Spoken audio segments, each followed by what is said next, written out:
Yeah, William Lane Craig is another popular teacher that has introduced his own interpretation of the historical Adam. What does he teach? Yeah, William Lane Craig released a book either last year or the year before, The Quest for the Historical Adam. And he tries to say, well, the early chapters of Genesis are, so he calls it mytho-history. He's building on sort of a really liberal scholar. And he basically says, look, you can't take these things absolute as history. You can't just take them as fact. There's obviously symbolic language being used here.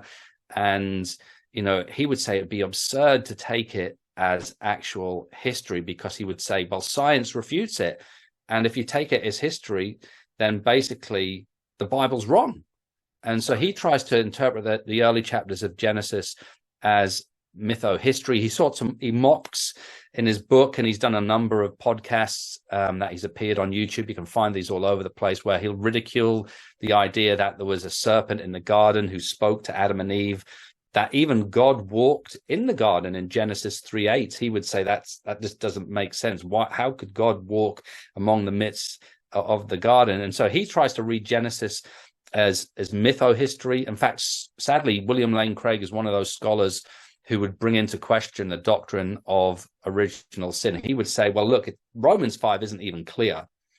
And you can see how he doesn't just undermine Genesis, he undermines the New Testament, denying the sufficiency and the clarity of Scripture. Because if you go to the Reformers, if you go to the early church fathers, they'll be crystal clear on the fact that Romans 5 teaches us the doctrine of original sin, that we are sinners in Adam. Adam is the federal head of the human race. And so, yeah, William Lane Craig, sadly, is another one of those evangelicals who succumbed to the teaching of the day of evolution millions of years as factual science, when it's not.